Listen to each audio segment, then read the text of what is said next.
En septembre 2021, lors d'une randonnée matinale dans le secteur de Montégoal, deux alpinistes expérimentés font une découverte qui va relancer l'une des enquêtes les plus troublantes des Cévennes.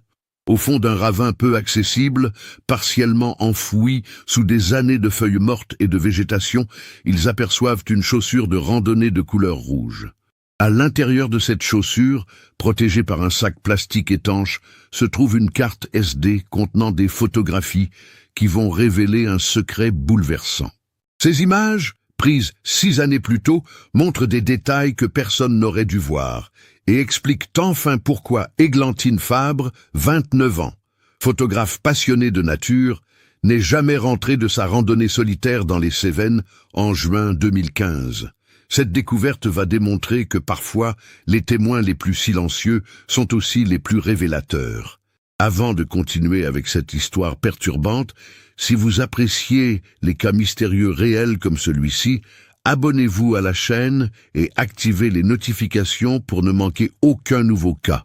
Maintenant, découvrons comment tout a commencé. Les Cévennes, cette région montagneuse du sud de la France, s'étendent principalement entre les départements de la Lozère, du Gard et de l'Hérault. Classée au patrimoine mondial de l'UNESCO depuis 2011, elle constitue l'un des derniers grands espaces sauvages français avec leurs crêtes granitiques, leurs vallées profondes et leurs forêts de châtaigniers centenaires. Le parc national des Cévennes, créé en 1970, protège près de 320 000 hectares de cette nature exceptionnelle. Mais cette immensité sauvage, parcourue chaque année par des milliers de randonneurs, cache aussi des zones isolées où la surveillance est difficile, voire impossible. Églantine Fabre avait grandi à Alès, une ville de 40 000 habitants située aux portes des Cévennes. Fille unique de Marcel Fabre, professeur d'histoire retraité, et de Sylvie Fabre, infirmière à l'hôpital local, elle avait développé très jeune une passion pour la photographie de nature. Après ses études de communication visuelle à Montpellier, elle avait choisi de s'installer comme photographe indépendante, spécialisée dans les paysages et la faune sauvage. Son travail, régulièrement publié dans des magazines de randonnée et des guides touristiques régionaux, lui permettait de vivre modestement, mais de consacrer l'essentiel de son temps à sa passion. À 29 ans, en 2015, Églantine était une randonneuse expérimentée. Elle connaissait parfaitement les sentiers des Cévennes, ayant exploré la région depuis son adolescence. Ses amis et sa famille décrivaient une jeune femme méthodique, prudente, qui planifiait toujours soigneusement ses sorties et respectait scrupuleusement les consignes de sécurité. Elle partait régulièrement seule, équipée de matériel professionnel, pour capturer des images dans des lieux reculés où la nature révélait sa beauté la plus sauvage.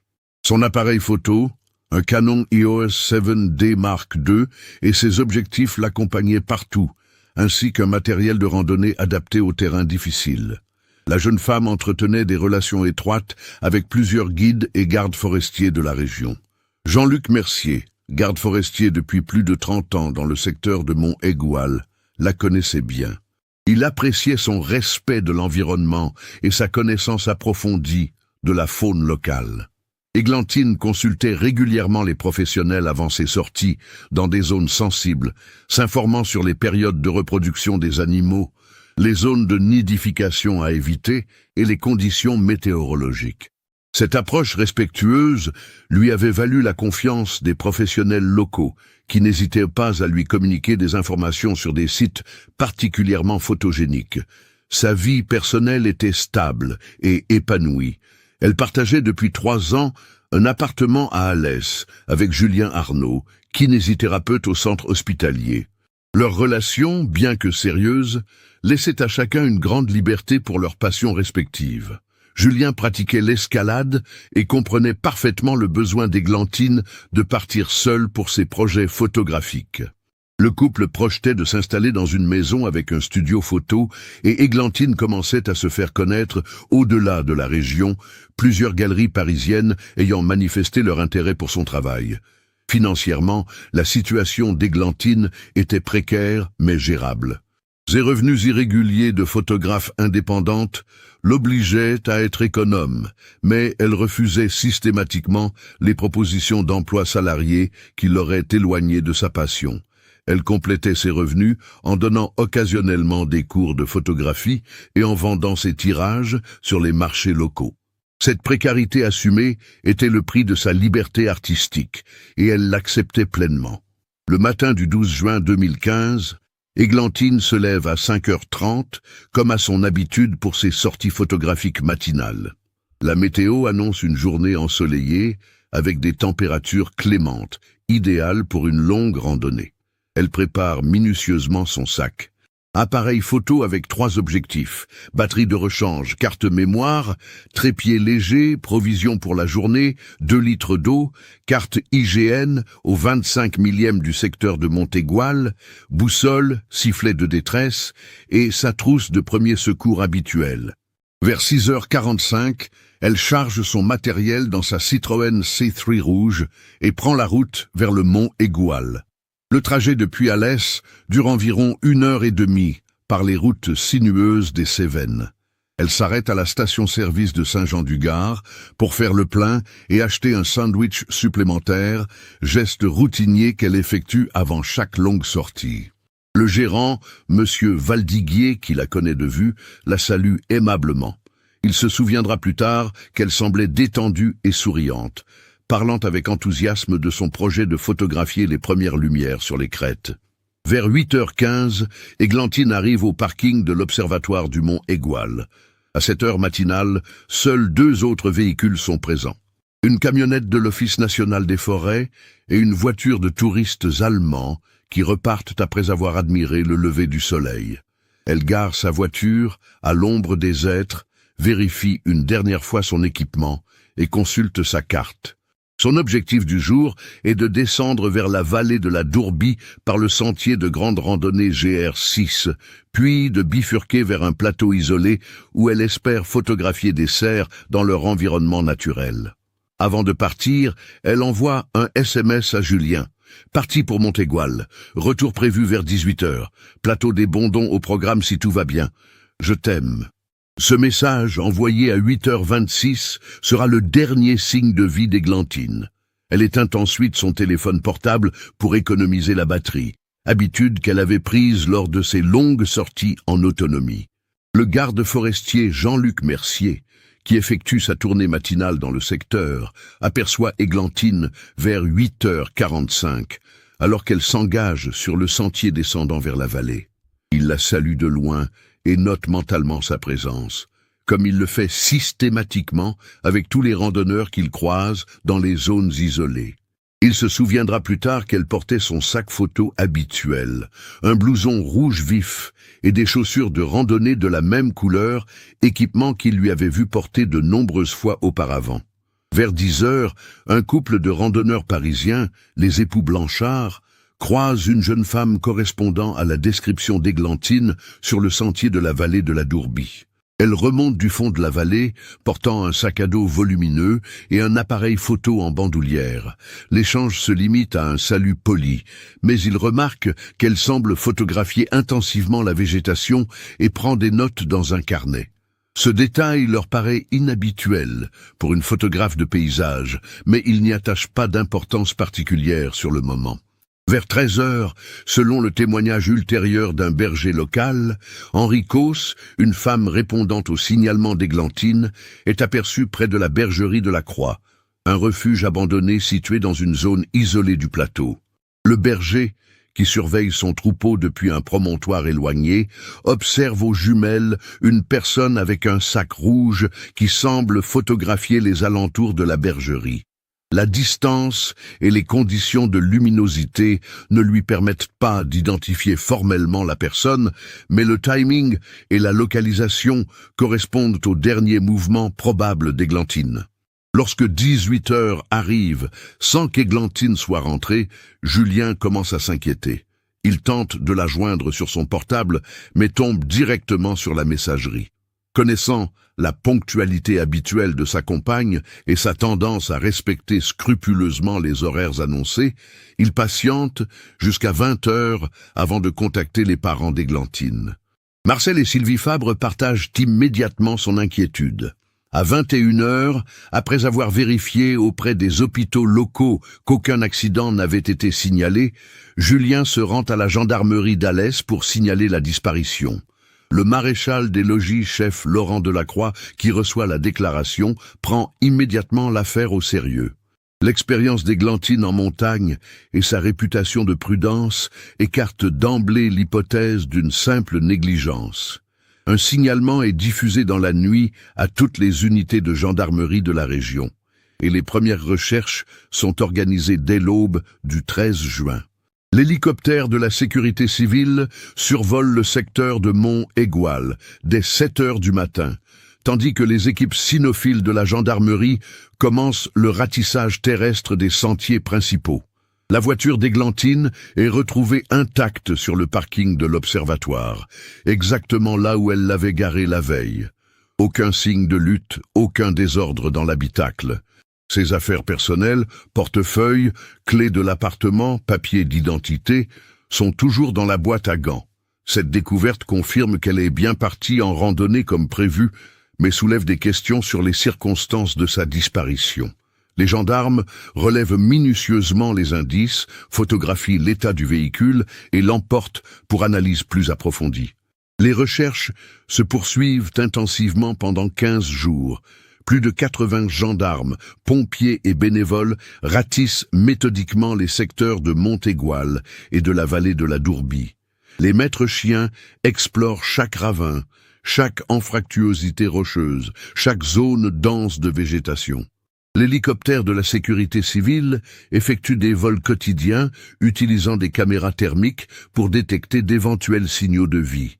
Malgré ces moyens considérables, aucune trace d'Églantine n'est découverte. La famille Fabre organise sa propre mobilisation. Marcel, méthodique et déterminé, constitue un dossier exhaustif avec toutes les informations disponibles.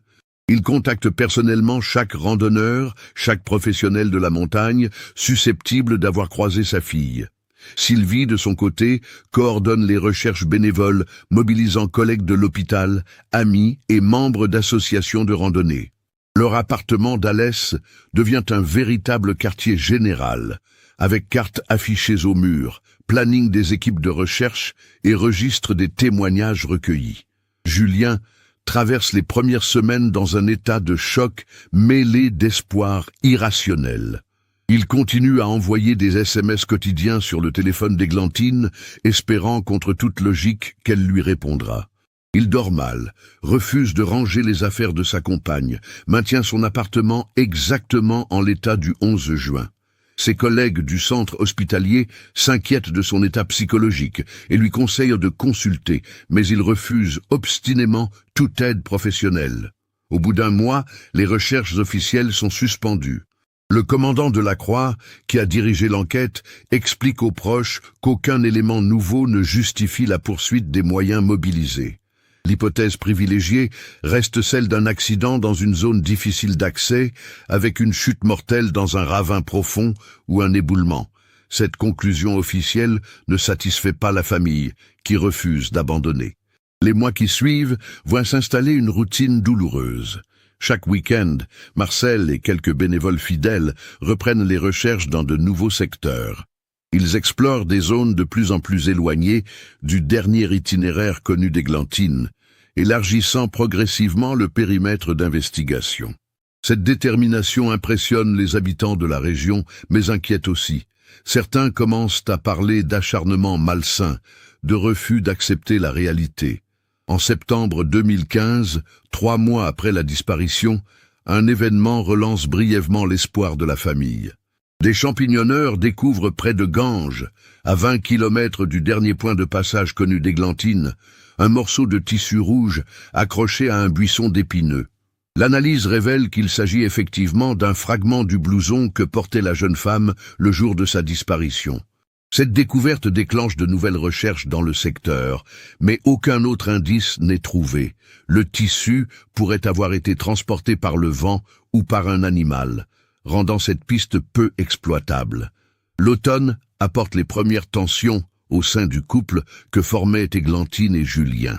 Incapable de faire son deuil, Julien développe des comportements obsessionnels. Il photographie compulsivement les lieux qu'ils fréquentaient ensemble, accumule les cartes de randonnée des Cévennes, étudie méticuleusement chaque sentier qu'Églantine aurait pu emprunter. Ses amis tentent de l'aider, mais leurs conseils se heurtent à son refus catégorique d'envisager la mort de sa compagne. L'hiver 2015-2016 est particulièrement difficile pour la famille Fabre. Les recherches deviennent impossibles en raison des conditions météorologiques, mais cette inactivité forcée pèse lourdement sur le moral de chacun. Marcel développe des troubles du sommeil et perd 15 kilos en quelques mois. Sylvie, épuisée par des mois de tension, demande un congé sans solde à l'hôpital pour se consacrer entièrement aux recherches et au soutien de son mari.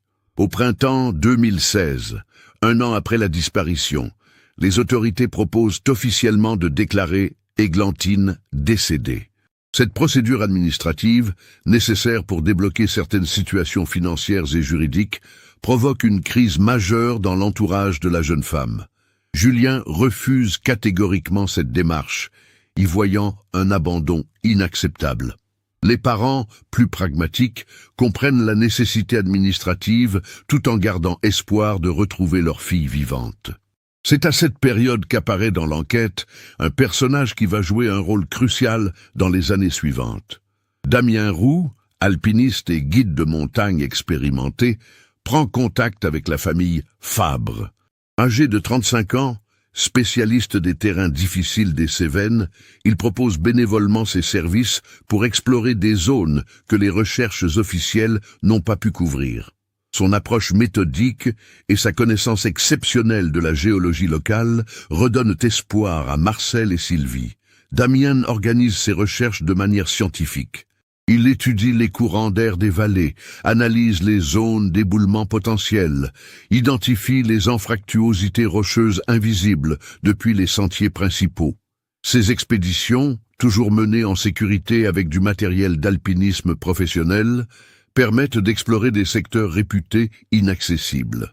Bien qu'aucune découverte majeure ne résulte de ces efforts, sa présence rassure la famille et maintient vivant l'espoir de résoudre le mystère.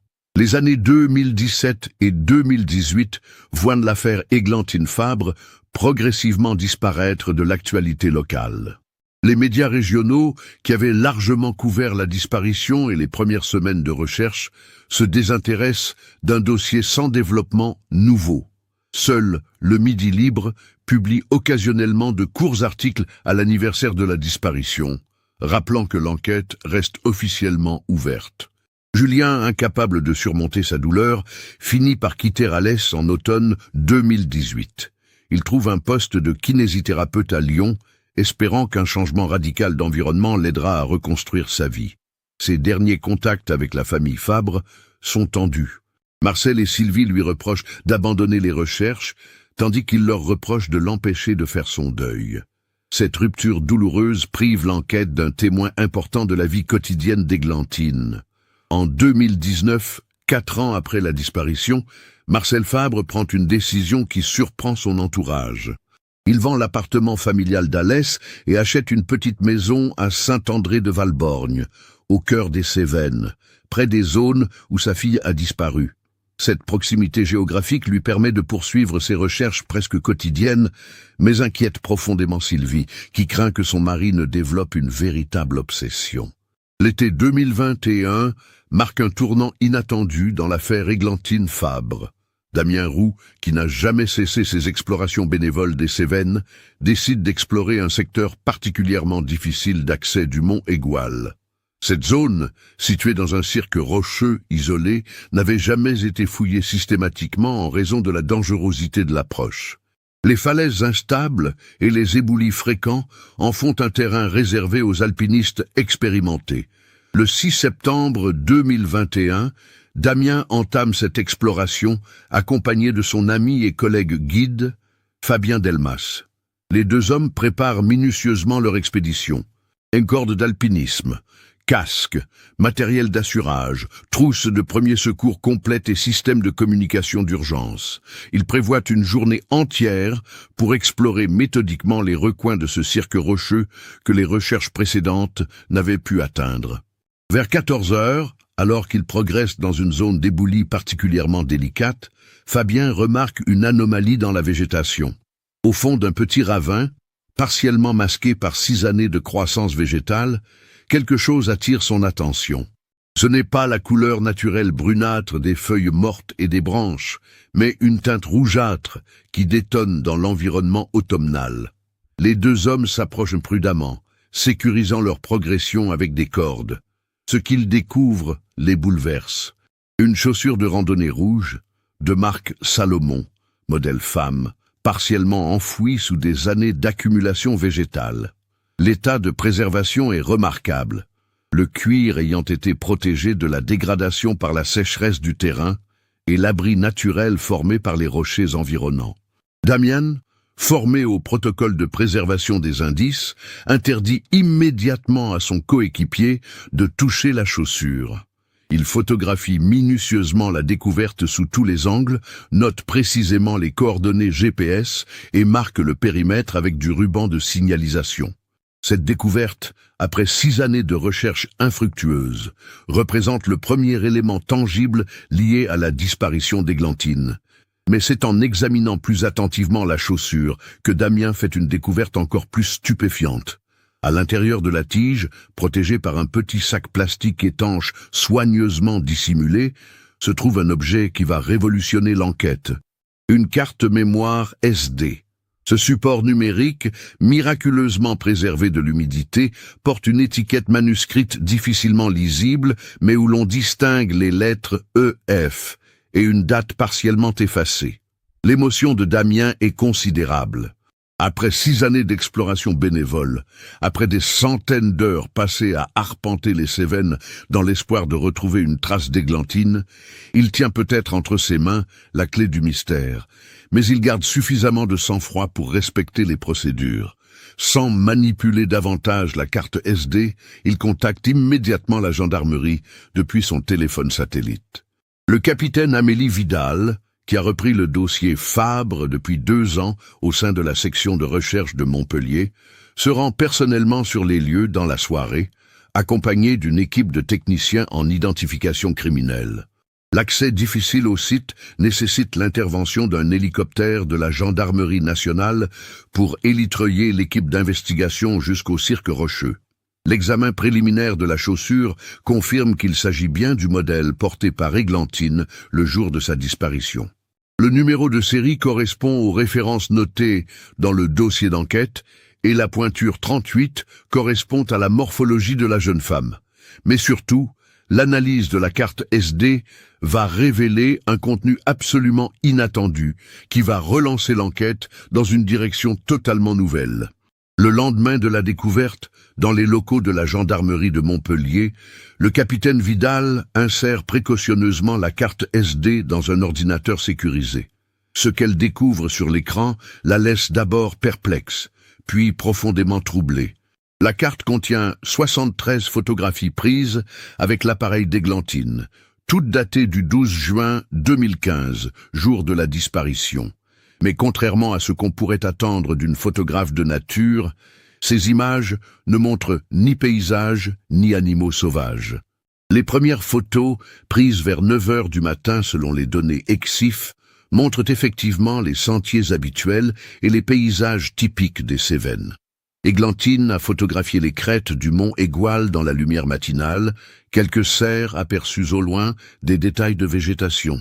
Rien d'inhabituel dans cette série d'une 20aine d'images qui correspondent parfaitement au projet photographique annoncé à ses proches. Mais vers 11 heures, les photos changent radicalement de nature. Églantine semble avoir découvert quelque chose d'inattendu dans une zone isolée de la vallée. Les images montrent d'abord des traces suspectes. Sentiers non officiels taillés dans la végétation, branches coupées de manière systématique, zones de terrain défrichées, sans autorisation apparente. Ces détails, invisibles pour un randonneur non averti, ont manifestement attiré l'attention professionnelle d'Églantine. Les photos suivantes révèlent l'objet de cette activité clandestine. Une plantation de cannabis soigneusement dissimulée dans une clairière naturelle, au cœur d'une zone théoriquement protégée du parc national des Cévennes. Les plants, d'une taille impressionnante, suggérant une culture experte, sont disposés de manière à exploiter optimalement l'exposition solaire tout en restant invisibles depuis les sentiers officiels et les survols aériens. Églantine a méthodiquement documenté cette découverte. Ces photos montrent les installations d'irrigation improvisées, les abris de fortune pour le matériel, les traces de passage réguliers. Elle a même photographié des emballages d'engrais et de produits phytosanitaires abandonnés sur place, ainsi que des détritus qui témoignent d'une présence humaine régulière. La qualité professionnelle de ces images permet d'identifier clairement l'ampleur de l'opération. Mais les photos les plus troublantes sont les dernières de la série. Elles montrent qu'Églantine a surpris les cultivateurs clandestins en pleine activité. Sans être vue, cachée derrière la végétation, elle a photographié 3 hommes s'activant autour de la plantation. Bien que les visages ne soient pas tous parfaitement nets en raison de la distance et de la végétation, certains détails vestimentaires et morphologiques sont clairement identifiables. Le capitaine Vidal réalise immédiatement les implications de cette découverte. Églantine n'a pas été victime d'un accident de randonnée. Elle a découvert une opération illégale d'envergure et a eu l'imprudence de la documenter photographiquement. Sa disparition prend soudain une dimension criminelle que personne n'avait envisagée pendant 6 années d'enquête. L'analyse approfondie des métadonnées des photos révèle des détails cruciaux. Les coordonnées GPS intégrées à chaque image permettent de localiser précisément la plantation clandestine. Mais quand les gendarmes se rendent sur place, ils découvrent que le site a été entièrement nettoyé depuis des années. Aucune trace de l'installation photographiée par Églantine ne subsiste, suggérant que les trafiquants ont rapidement abandonné les lieux après sa disparition. L'enquête prend une tournure nouvelle avec l'intervention de l'Office central pour la répression du trafic illicite de stupéfiants. Les photos d'Églantine révèlent une opération sophistiquée qui nécessitait des complicités locales et une connaissance approfondie du terrain. La localisation au cœur d'une zone protégée suggère des complicités au sein même des organismes de surveillance du parc. Le commandant Sébastien Morel, spécialiste des trafics de stupéfiants en milieu rural, est dépêché de Paris pour coordonner cette nouvelle phase d'enquête. Son expérience des réseaux de narcotrafiquants utilisant les espaces naturels protégés pour leur culture lui fait immédiatement comprendre l'ampleur du problème. Il s'agit probablement d'un réseau organisé disposant de moyens logistiques importants et de protection au sein des institutions locales. L'analyse des photos permet d'identifier partiellement l'un des 3 hommes photographiés par Églantine. Sa corpulence caractéristique et un tatouage visible sur l'avant-bras correspondent au signalement de Vincent à la Mercerie, trafiquant connu des services de police pour plusieurs affaires de stupéfiants dans la région. Âgé de 42 ans en 2015, il était en liberté conditionnelle après une condamnation pour trafic de résine de cannabis. Cette identification ouvre de nouvelles pistes d'investigation. Vincent à la Mercerie est interrogé dans les 48 heures suivant la découverte de la carte SD. Face aux photos qui l'incriminent formellement, il nie d'abord toute implication, puis finit par reconnaître sa participation à l'opération de culture clandestine. Mais il jure ne jamais avoir rencontré Églantine et affirme que la plantation avait été abandonnée en juin 2015 suite à des problèmes de sécurité non précisés. Ces déclarations, manifestement incomplètes et parsemées de contradictions, confirment aux enquêteurs qu'ils touchent à un réseau plus vaste. Vincent à la Mercerie accepte de collaborer avec la justice en échange d'une réduction de peine. Mais ces révélations se limitent à son rôle subalterne dans l'organisation. Il affirme avoir reçu ses ordres d'un intermédiaire qu'il ne connaît que sous un prénom, Paolo, et ne pas savoir qui dirigeait réellement l'opération. L'enquête révèle progressivement l'existence d'un réseau de culture de cannabis utilisant systématiquement les zones protégées des Cévennes. Les trafiquants exploitaient l'isolement de certains secteurs et la surveillance limitée pour installer des plantations temporaires qu'ils déplaçaient régulièrement pour éviter les découvertes. Cette stratégie nécessitait une connaissance approfondie du terrain et des modes de surveillance du parc. Les investigations approfondies menées par le commandant Morel révèlent que cette méthode était devenue courante dans plusieurs parcs nationaux français. Les narcotrafiquants avaient identifié les failles du système de surveillance des espaces protégés. Zone trop vaste pour un contrôle permanent, effectif des gardes forestiers insuffisants et surtout calendrier de tournée prévisible.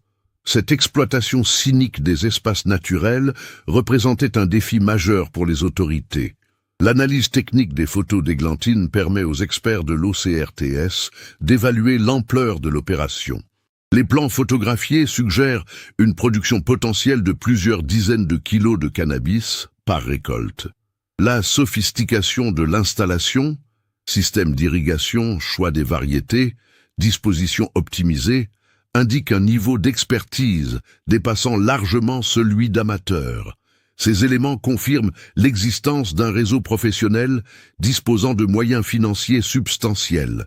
Le témoignage de Vincent à la mercerie, bien qu'incomplet, apporte des précisions troublantes sur l'organisation du réseau. Il révèle que les cultivateurs recevaient des instructions très précises sur les emplacements à utiliser, avec des cartes détaillées indiquant les zones de plantation optimales et les itinéraires d'accès discrets. Ces informations ne pouvaient provenir que de sources ayant une connaissance professionnelle du terrain et des protocoles de surveillance. L'enquête administrative parallèle, menée par l'Inspection générale de l'administration, se concentre sur les éventuelles complicités au sein du parc national des Cévennes. L'examen des plannings de surveillance, des comptes rendus de tournée et des signalements d'activités suspectes révèlent des anomalies troublantes. Certaines zones, pourtant théoriquement sous surveillance régulière, n'ont fait l'objet d'aucun contrôle pendant des périodes prolongées correspondant aux saisons de culture. Jean-Luc Mercier, le garde forestier qui connaissait bien Églantine, se trouve progressivement au centre de l'attention des enquêteurs. Son secteur d'intervention incluait précisément la zone où la plantation clandestine avait été installée. Ses 30 années d'expérience et sa connaissance parfaite du terrain en faisaient théoriquement la personne la mieux placée pour détecter de telles activités illégales. Son échec à identifier cette opération soulève des questions légitimes sur ses méthodes de travail. Interrogé à plusieurs reprises, Jean-Luc Mercier maintient n'avoir jamais remarqué d'activité suspecte dans son secteur. Il explique ces lacunes par la réduction drastique des effectifs de surveillance ces dernières années, qui l'obligeait à espacer ses tournées dans les zones les plus isolées. Cette explication, plausible en théorie, ne convainc pas entièrement les enquêteurs, qui notent certaines incohérences dans ses déclarations concernant ses activités du mois de juin 2015. L'analyse des communications téléphoniques de Vincent à la mercerie pendant la période de la plantation révèle des contacts réguliers avec un numéro non identifié utilisé exclusivement sur carte prépayée. Les investigations techniques permettent de localiser les bornes relais utilisées par ce correspondant mystérieux, révélant qu'il se trouvait régulièrement dans la région des Cévennes pendant les périodes d'activité de la plantation. Ces éléments renforcent l'hypothèse d'un coordinateur local dirigeant les opérations. La reconstitution minutieuse des dernières heures d'Églantine prend une dimension nouvelle à la lumière de ces révélations. Sa découverte de la plantation n'était manifestement pas fortuite. L'analyse de ces photos montre qu'elle a suivi méthodiquement les traces d'activité humaine, photographiant d'abord les indices subtils avant de remonter jusqu'à la source. Cette approche professionnelle suggère qu'elle avait développé des soupçons avant même de découvrir la plantation. Le capitaine Vidal reconstitue le probable déroulement des événements. Églantine, observatrice expérimentée de la nature, avait probablement remarqué des anomalies lors de ses précédentes randonnées dans le secteur. Végétation perturbée, traces de passage inhabituels, détritus abandonnés. Sa sortie du 12 juin était peut-être spécifiquement organisée pour vérifier ses soupçons et documenter ce qu'elle avait découvert. Cette hypothèse expliquerait pourquoi Églantine avait pris soin de dissimuler la carte SD dans sa chaussure. Consciente du danger que représentait sa découverte, elle avait eu la présence d'esprit de sauvegarder les preuves en cas de problème. Ce geste témoigne d'une lucidité remarquable face à une situation qu'elle percevait probablement comme dangereuse. L'expertise technique de la carte SD révèle que les photos ont été copiées depuis l'appareil d'Églantine vers 11h45 le 12 juin, soit environ 45 minutes après les derniers clichés de la plantation. Cette chronologie suggère qu'Églantine a pris le temps de transférer ses découvertes sur un support de sauvegarde avant de poursuivre sa randonnée. Cette précaution révèle qu'elle avait parfaitement conscience des implications de sa découverte. L'analyse comportementale menée par les psychologues de la police judiciaire confirme que le profil d'Églantine correspondait à celui d'une personne susceptible de vouloir signaler une activité illégale. Sa sensibilité environnementale, son respect des espaces protégés et son sens civique en faisaient une citoyenne encline à dénoncer ce type d'atteinte à l'environnement. Cette personnalité explique pourquoi elle n'a pas simplement ignoré sa découverte. Les investigations financières parallèles révèlent l'existence de mouvements d'argent suspects sur plusieurs comptes bancaires de la région pendant la période concernée. Ces transactions, d'un montant compatible avec les bénéfices d'un trafic de cannabis, transitent par des circuits complexes impliquant des sociétés écrans et des comptes offshore. L'ampleur de ces mouvements financiers confirme que l'opération découverte par Églantine n'était qu'un élément d'un réseau beaucoup plus vaste.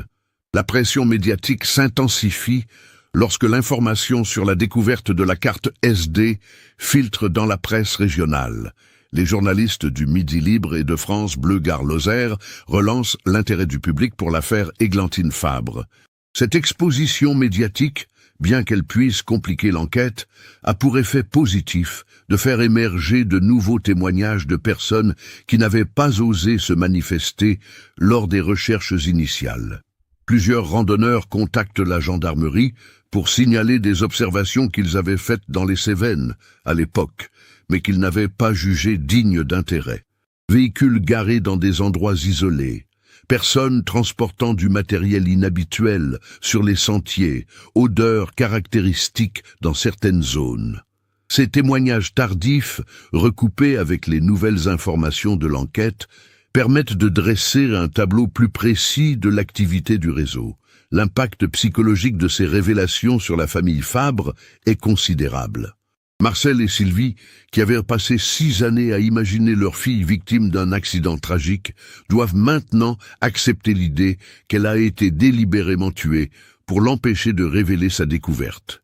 Cette vérité, bien qu'elle apporte enfin des réponses à leurs questions, ravive leur douleur d'une manière inattendue. Marcel Fabre, qui avait canalisé sa douleur dans l'organisation méthodique des recherches, se trouve désormais confronté à sa propre impuissance face aux révélations sur le meurtre de sa fille. Sa colère se dirige progressivement vers les institutions qu'il juge responsables d'avoir insuffisamment protégé les espaces naturels et, indirectement, sa fille.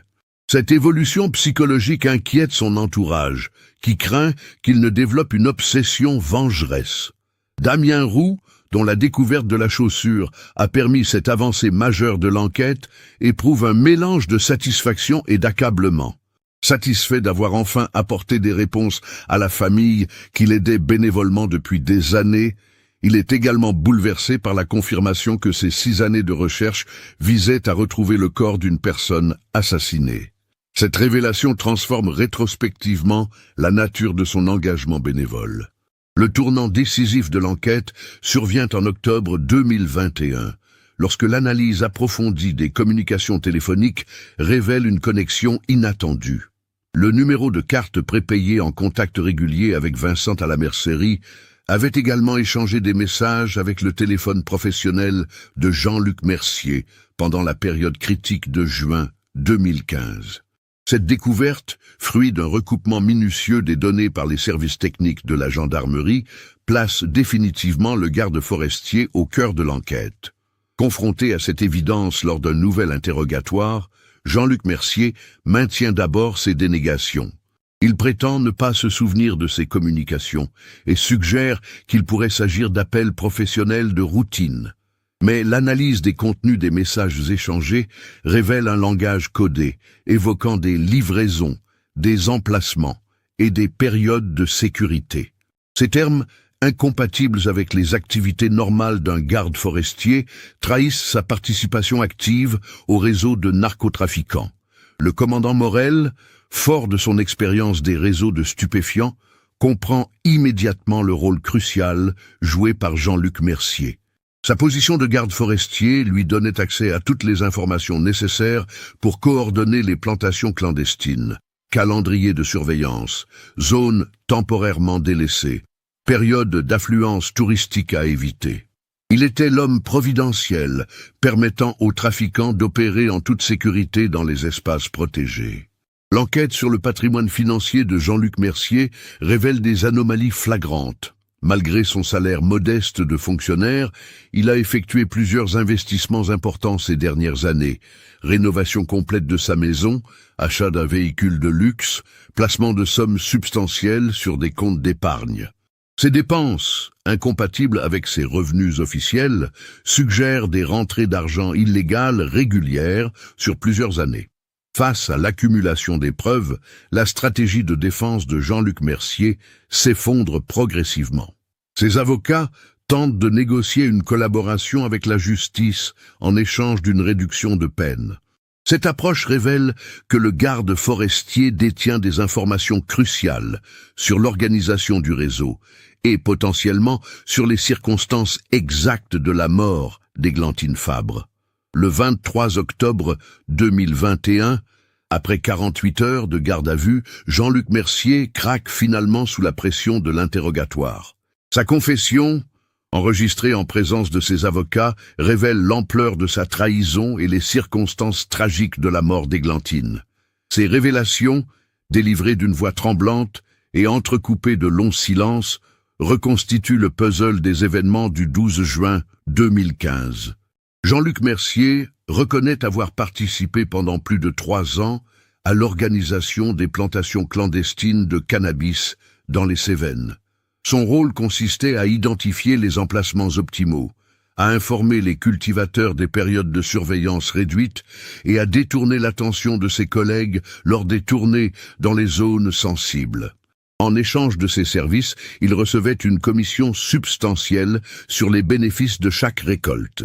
Le matin du 12 juin 2015, Jean-Luc Mercier avait croisé Églantine comme prévu lors de sa tournée matinale. Il ne s'était méfié de rien, la connaissant pour une photographe respectueuse de l'environnement qui fréquentait régulièrement le secteur. Il avait même échangé quelques mots aimables avec elle, lui souhaitant une bonne journée de photographie sans imaginer qu'elle allait découvrir son terrible secret.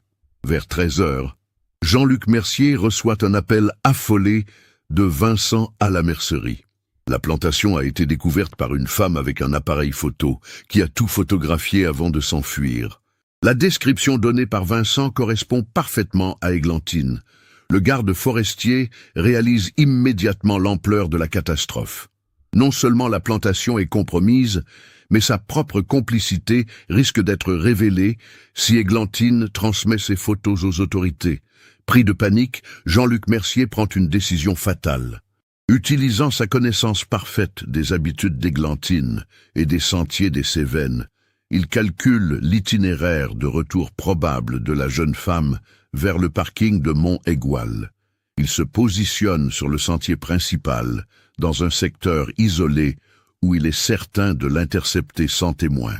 Son plan initial, selon ses déclarations, était de tenter de négocier avec elle, de lui faire comprendre les enjeux et de l'inciter au silence. Vers 15h30, Jean-Luc Mercier intercepte effectivement Églantine sur le sentier de retour. La jeune femme, surprise de le rencontrer dans ce secteur à cette heure, ne se méfie pas immédiatement.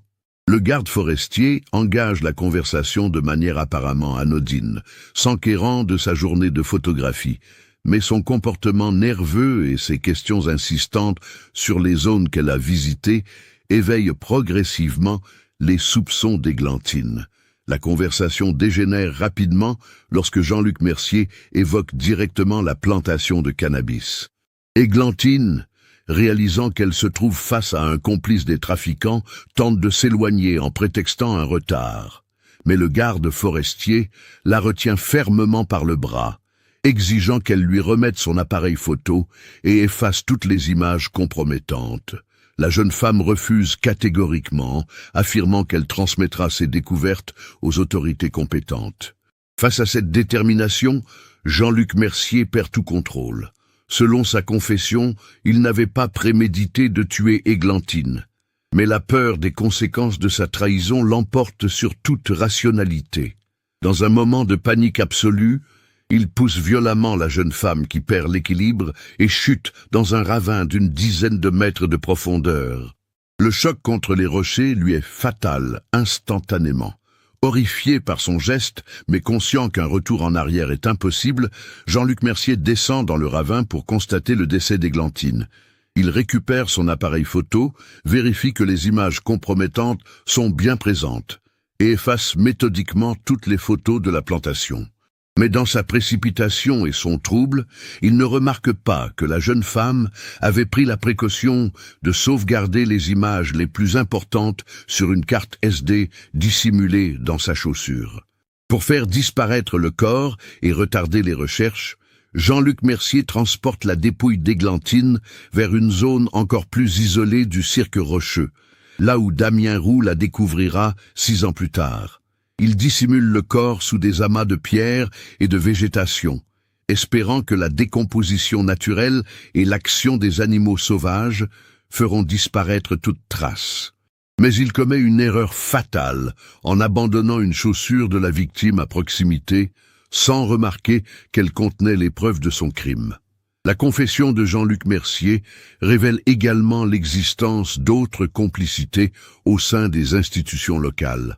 Le réseau bénéficiait de protection dans plusieurs services administratifs, permettant de faire disparaître les signalements gênants et de détourner les contrôles vers des zones sans intérêt.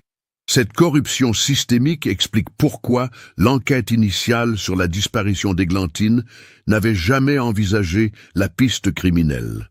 L'arrestation de Jean-Luc Mercier déclenche une série d'interpellations qui démantèlent progressivement l'ensemble du réseau.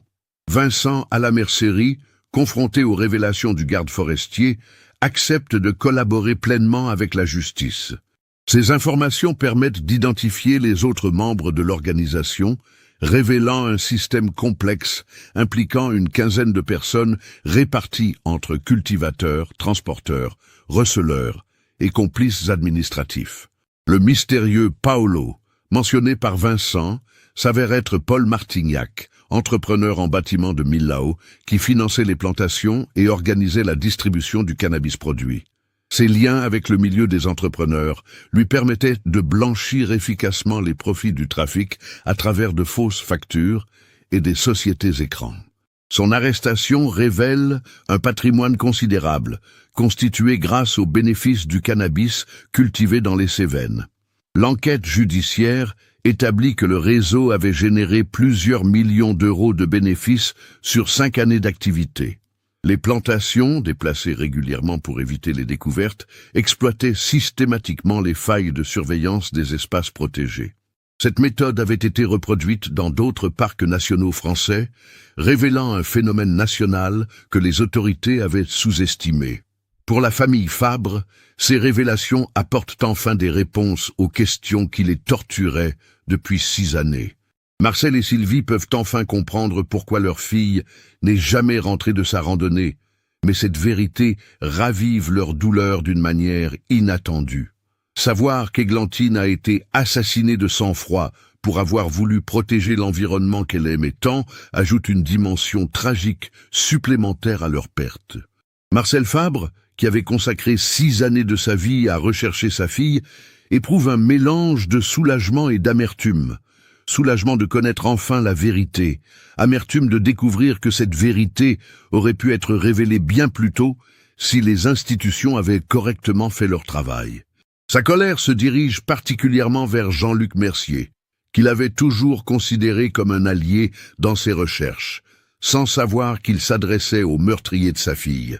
Sylvie Fabre trouve dans ces révélations une forme de fierté posthume pour sa fille. Églantine est morte en défendant ses convictions environnementales, refusant de fermer les yeux sur une atteinte grave aux espaces naturels qu'elle chérissait. Cette dimension héroïque de sa mort aide sa mère à donner un sens à cette tragédie, même si la douleur reste intacte. Julien Arnaud, l'ancien compagnon d'Églantine, apprend les révélations depuis Lyon, où il tente de reconstruire sa vie. Ces informations bouleversent sa perception des événements et ravivent une culpabilité qu'il croyait surmonter.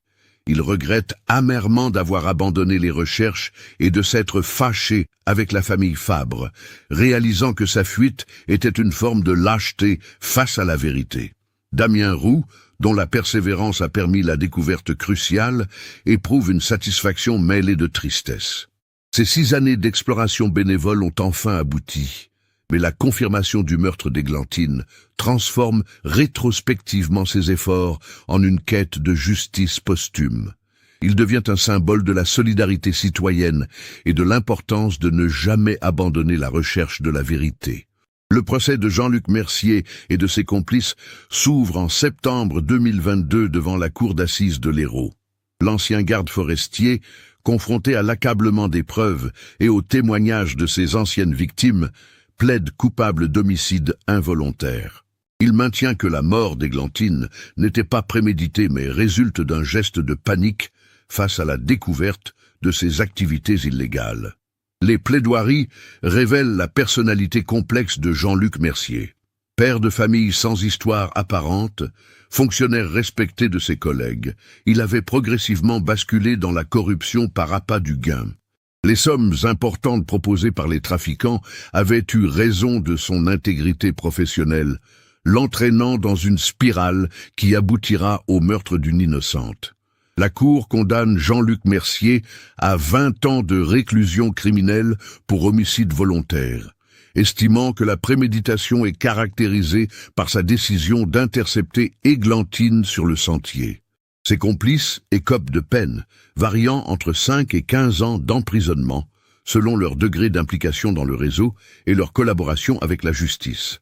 Les autorités du Parc national des Cévennes mettent en place de nouvelles procédures de surveillance pour éviter la reproduction de tels dysfonctionnements. Des équipes mixtes associant gardes forestiers, gendarmes et bénévoles expérimentés effectuent désormais des contrôles imprévisibles dans les zones sensibles. Un système d'alerte permettant aux randonneurs de signaler anonymement des activités suspectes est également créé. La mémoire d'Églantine Fabre est honorée par l'installation d'une plaque commémorative sur le sentier de Montégoal, là où elle aimait photographier les paysages des Cévennes. Cette plaque rappelle son engagement pour la protection de l'environnement et sa mort tragique en défendant les espaces naturels qu'elle chérissait. Un prix annuel de photographie environnementale porte désormais son nom, perpétuant son combat pour la préservation de la nature. Marcel et Sylvie Fabre créent une association de soutien aux familles de victimes de crimes non élucidés, s'appuyant sur leur expérience douloureuse pour aider d'autres proches confrontés à l'incertitude. Leur action contribue à sensibiliser l'opinion publique sur l'importance de ne jamais abandonner la recherche de la vérité, même face aux enquêtes les plus difficiles. L'affaire Églantine Fabre devient un cas d'école pour les enquêteurs, illustrant l'importance de reconsidérer périodiquement les affaires non résolues avec de nouveaux éléments et technologies.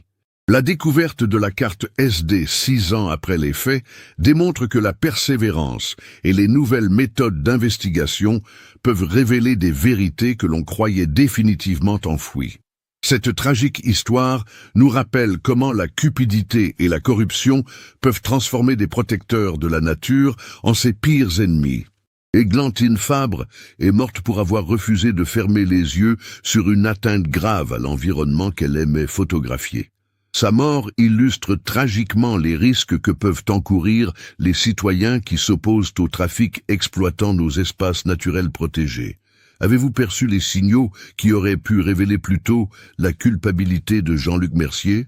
Pensez-vous que les institutions ont correctement réagi face à cette corruption systémique? Partagez vos réflexions dans les commentaires. Si cette enquête approfondie vous a intéressé, n'oubliez pas de vous abonner à la chaîne et d'activer les notifications pour ne manquer aucun nouveau cas. Laissez votre like si cette histoire vous a marqué et partagez-la avec des personnes qui s'intéressent aux affaires criminelles complexes et aux enjeux de protection environnementale.